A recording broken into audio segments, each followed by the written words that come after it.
Now at 6, as the Joplin Police Department's looking to hire crossing guards for the upcoming school year, we'll look at the importance of that position. Plus, Joplin Police warn residents not to fall for a scam about a supposed serial killer in the area. And new details are released about a house explosion in Missouri that left one person dead and 9 others injured. The 4 states' most watched news starts now. City of Joplin's facing a crosswalk guard shortage. This is KOAM News at 6. KOAM's Jalen Banks shares just how important those positions are. The summer is winding down and the school year is just around the corner, or has already started for some. One position for schools that we often forget about the importance of are crosswalk guards. That we have so many different parents coming in and picking up their students that we want to make sure that that's a safe place. We really can't operate our pickup locations without the crossing guard helping. The city of Joplin is feeling just how important crosswalk guards are. With school starting in just 6 days, they are facing a shortage at the position. Absolutely. I mean, they play a big role, a big function in the safety of our kids as they come and go from school. Our staffing for fully staffed would be 10 total crossing guards. We're currently sitting at 6, so we're missing about 4 is what we need at this point. If the city does not fill the positions, they will have to be creative in how they man those spots. What ends up happening is we have to pull our SROs and pull community engagement officers and try to pull where we can from patrol during those times and try to slot them into those missing crossing guard positions. According to the CDC, 1 in every 5 crash fatalities for children ages 15 and under are pedestrians, making the importance of the guards that much more important. We're a big community. We have a lot of incoming traffic throughout the day from outside even our community that's already a fairly large community for the area. So there's a lot of traffic. Some of these positions where we have crossing guards, they're high flow areas. There's a lot of traffic on those roads. In Joplin, Jalen Banks, KOAM News. Joplin School District starts school next Monday, the 22nd. Some thunderstorms in the area. Let's check in with Doug. Yeah, we do have some scattered showers and thunderstorms across the region. These are actually going to pick up a little bit more as we go through the overnight hours tonight. Now, tornado risk very, very low, so I'm not too concerned about that. But some of these stronger storms could have some hail and also some wind in them as we go through the overnight hours, even some heavy amounts of rain. You can see isolated thunderstorms southwestern Missouri, southeastern Kansas, a little bit bigger storms once you get into northeastern parts of Oklahoma, and that's where the bigger storms are going to be confined as we go through the evening hours. A cluster just north of Mount Vernon, a few near Iola and also Eureka, and then of course the ones in northeastern Oklahoma. One just to the north of Veneta, and then this whole cluster is kind of developing once you get out toward Bartlesville along the state line of Kansas and Oklahoma. So isolated thunderstorms this evening, and then they start to really flare up later on tonight. Of course, I'm going to break this all down for you here in just a bit. See you then. Thanks, Doug. Scam posts are going on Facebook daily. A nationwide post about a supposed serial killer and abductor that was shared in the Joplin area was recently investigated by the Joplin Police Department and proved to be only a scam. According to police, scammers share shocking information in a post and later change it to scam people. Sergeant Andy Blair says if people are not able to find news like this from the local news agencies, they can reach out to the police to have it investigated. 100% I would hope people would want to get the facts of it before they really start pushing it and trying to figure out if it's true before we cause panic in the city that we don't need to cause. Sergeant says the adage, see something, say something, is a good rule when seeing anything suspicious online. Authorities in Caney, Kansas have charged an Anderson, Missouri man with several crimes. Officers yesterday pulled over a vehicle for equipment violations. They say the driver, 43-year-old Benjamin Valley, was found with a hidden pistol as well as other weapons in the vehicle, one of which was reported stolen from Albuquerque, New Mexico. Police also found drugs. They say Valley was arrested, charged with possession of stolen property, criminal use of a weapon, possession of a controlled substance, and possession of drug paraphernalia. We're learning more about a house explosion yesterday in Wyatt, Missouri that killed at least one person and left 9 others injured. The person killed was identified as a man in his mid-20s. The youngest among the injured is only 6 months old. Reporter Nikki Clark has more. Correct. No, I was the first on the scene. First one there. Volunteer firefighter Gary Graham actually witnessed the explosion that leveled this house in the 500 block of Pecan Street Monday morning. Yeah, I was the first one on scene. I think I actually made the initial 911 call. Fellow firefighters Philip Swift and Tyler Larkins also heard the blast. We were sitting in the front yard and we heard an explosion. We started hearing screaming. Both men immediately ran in that direction. Larkins entered the house first. When I got on scene, there was a 4-year-old in the window, another baby, and an infant. And he got in the house, grabbed the kids out. We got them all in the front yard, and we had to carry everybody over there across the, Emergency responders from across Mississippi County joined in the effort to rescue victims from the rubble. Swift and Larkins served the Wyatt Volunteer Fire Department through the Christian United Fellowship. Once the scene cleared, they reflected on just how bad it could have been. And, by the time I turned back around to grab the other child, the roof had already fell in. So, if we wouldn't have been outside and heard that, the Christian United Brotherhood and ran over there, then, there's no telling what would have happened. Thank you guys for all that you've done. Thank you to the young man that ran in. Thank you to the guys that worked on the family. Thanks to everybody that helped out. That's all I can say is thanks. Again, that was Nikki Clark reporting. Authorities are investigating whether a stove or a heater might have caused that explosion. Coming up, Kansas election officials and abortion opponents agreed to a partial recount of this month's amendment vote. Plus, the story of a dog in Missouri that's been found after it was missing for 2 months. Kansas plans to do a partial hand recount of this month's decisive vote in favor of abortion rights after abortion opponents charged almost $120,000 to credit cards to cover the cost. Now, we told you yesterday about how the recount had been delayed until those pushing for the recount could provide payment. The request originally asked for a recount in all 105 of the state's counties and was expected to cost $229,000. Well, now abortion opponents decided to recount votes in only 9 counties, though those counties account for more than half of the votes cast on August 2nd.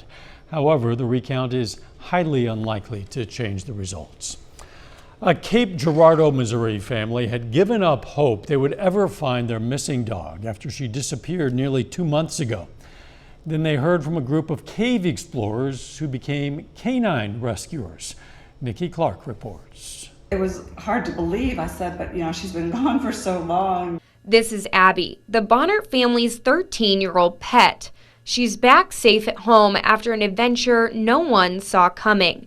Jeff Bonner says the journey began June 9th when Abby didn't come home. So I knew that probably she wasn't coming back. Nearly 2 months later, the Cave Research Foundation organized 30 people to check out some Perry County caves before a bigger event in a few weeks. Gary Keene tells me a few kids walked ahead of the group. All of a sudden you get the kids going, "Dad, there's a dog here." Laying in the middle of the cave, they found Abby. Group member Rick Haley says they could see she needed help and fast. He walked around the neighborhood, knocking on doors until, showing the picture on a phone. Is this your dog? In the cave, they tell me Abby needed their help to get home. I laid that bag out, unzipped it, put the blanket in, and the dog at that point walked right over and sat in the bag because the dog recognized that this is the driest, warmest, and softest thing I've seen in a long time, and I'm just going to lay on it. They slowly worked together to get her to the surface. I'd hand her up, he'd set her down, he'd move up, then I'd move up, and then we'd hand her up again. Kathy and Jeff Bonner can't believe she's home. Their daughter Rachel, away at college, is over the moon. Her beloved childhood pet made it back safely. He was like, "I have a surprise for you," and I had no clue at all what the surprise was going to be. And then he just looked to the camera, and it's her. And I was like, how is she here?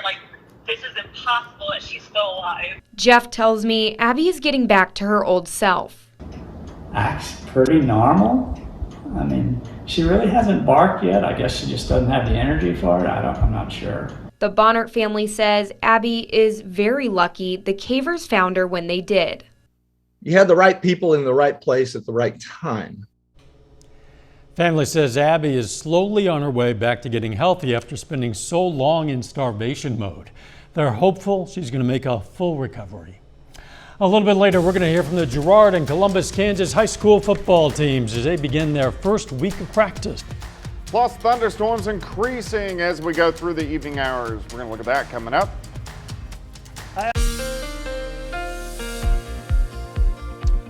Well, definitely it turned out to be a decent day for us today, but scattered showers and thunderstorms have been popping up over the past couple hours, and these are very scattered. You can see on our Lander Chevrolet tower cam on the southeast side of the city. No rain here, but a lot of clouds across the area. Traffic's moving pretty good, and of course, we're going to be watching for these scattered showers and thunderstorms over the next several hours. They're kind of hit and miss. You can see a cluster southwestern Missouri, a couple more popping up near Chanute, also Yates Center, and then a pretty big cluster once you get into northeastern parts of Oklahoma. In fact, let's go ahead and zoom in. So here's south of Greenfield, here's Mount Vernon, and then working back in the northeastern parts of Jasper County, just moderate showers and thunderstorms. Let's track a little farther toward the west. Here's Girard, so just north of Erie, we have a little cluster of showers and thunderstorms. Again, moderate showers and thunderstorms, and then just kind of light showers once you get up into Wilson County, Woodson County, and also Allen County in southeastern Kansas. A few stronger storms. This guy was a severe thunderstorm, has really just collapsed over the past 10 or 15 minutes. So if you go west of Veneta, a couple little good clusters, and then once you get into Nowata County and then also Washington County, some stronger storms. Nothing severe at this point in time, but we are definitely seeing some strong storms. We can't rule out an isolated severe thunderstorm or two as we go through the overnight hours. Tornado risk, very low. Not worried about it. Hail risk is low, wind risk is low, but it is out there as we go through the overnight for us tonight. Look at our temperatures, huge contrast, 70s, northern counties, and you still have 90s once you get into northeastern Oklahoma. Cumulus clouds up top, currently sitting at 86. Easterly winds at about 10, humidities at 57%.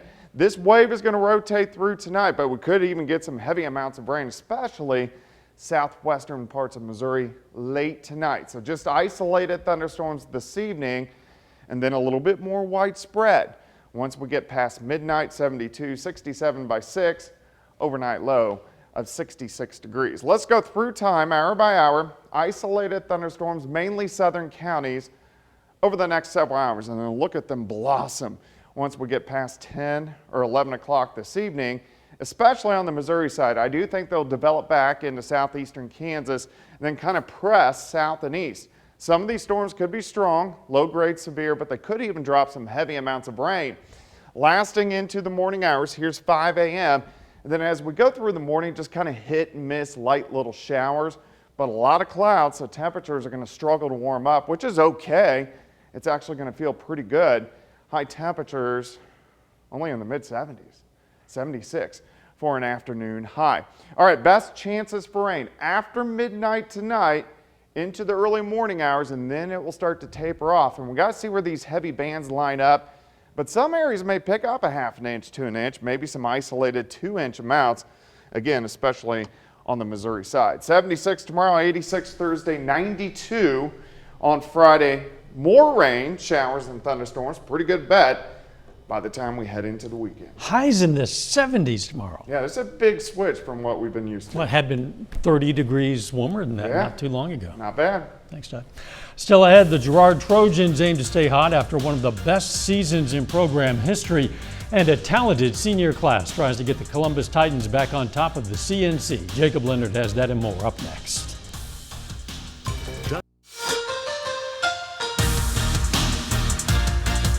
The Girard Trojans are in the middle of their first week of fall football practice, and the Trojans are aiming to stay rolling this fall, coming off one of the best seasons in program history. And Girard finished last season with a 10-1 overall record, winning both district and regional titles along the way. And this fall, They bring back a lot of the same guys. They got their whole offensive line returning. Quarterback Luke Nigaman, Alex Kester, Ethan Davidson, Bo Harris. Not going to list all of them. Go read the Pigskin preview. So this group knows how to win, but they also know last year's success will stay in the past. No block, no score, no tackle we did last year has anything to do with this year. So it's going to be a little bit of the MO during the fall camp here, and also understand that, like you said, we're probably under the radar a little bit last year, and I don't think we're going to be under the radar at all this year. So we're going to get most people's best shot, and we're going to have to prepare ourselves to take those each week and take our best shot ourselves. A lot of good players, obviously, and we just want to focus on ourselves and compete with each other every day. And I think if we do that, then we're going to be all right. Staying in the CNC, the Columbus Titans hit the field this afternoon for their second practice of the year. Now, Columbus is aiming for a bounce-back season after going 4-5 overall in 2021. Now, the Titans lost a couple big-time players to graduation, guys like Cody Schock and Gabe Martin. But they do return a loaded senior class. Guys like Jake Eddington, Brett Hamilton, Landon Midget, and more. Again, Pigskin preview. Now those guys are motivated to get this team back to where they're supposed to be and finish their careers the right way. This group of seniors is really hungry to win. They didn't have the best of experiences last year as a junior, but the success they had in the springtime through baseball and track and things like that has really kind of helped get them jump-started for this year. Jake Eddington's taken a big step for us on the offensive line. Jaden Hale, also a kid that has just grown up a ton throughout his 4 years. And Landon Midget is a kid that suffered a season-ending injury week 1, and his leadership something invaluable to us. Big season for us, our last season together. We've been looking forward to our senior year for a while, and as a group, we just really want to do great things for the town and for the community. Well, both the Kansas City Royals and St. Louis Cardinals are in action tonight. The Royals try to even their series with the Twins this evening after dropping the series opener last night 4-2. Kansas City sends Zach Greinke to the hill tonight against Minnesota. Greinke is 0-5 on the road so far this season. That one will get started at about 6:40. Then a few minutes after that one begins, St. Louis Cardinals hit the field for their series opener against the Rockies. The Cards enter the day with a 2-game lead in the NL Central. First pitch for that is set for 6:45. So now we heard from both the Girard Trojans and the Columbus Titans. I really like both of these teams. Looking forward to watching them. And the good news is they play each other week 1 on September 2nd. So we're going to find out, where they stand really quickly. And both teams know where you stand because they've checked out the Pigskin preview. Right, and I kind of blown it with Columbus for the last few years, so we'll see what happens. We'll be right back. Take time now to honor a local veteran. Roy Lehman served in the U.S. Army in 1951 and 52. The Lamar, Missouri native was stationed in Korea, serving with a field artillery unit in the Battle of Heartbreak Ridge. And we salute Corporal Roy Lehman, a 4-state hero. Here's a look at what's coming up on KOAM News at 9 on Fox 14. Pitt State welcomes new international students with a week's worth of orientation activities. Plus, the latest on the investigation into former President Trump and the disputes because of it, and why a new study is not good news for climate change activists. Those stories and a lot more tonight. KOAM News at 9 on Fox 14. For a final look at the weather. Well, we have the isolated thunderstorms out there, which are going to stick around through the evening hours, but these are going to start to really flare up tonight after about 10 or 11 o'clock. Could even get some heavy amounts of rain, some strong thunderstorms across the region. Morning showers tomorrow, a little bit of sunshine late, but look at our high, only 76 degrees, 86 by Thursday, back into the lower 90s on Friday. Dow?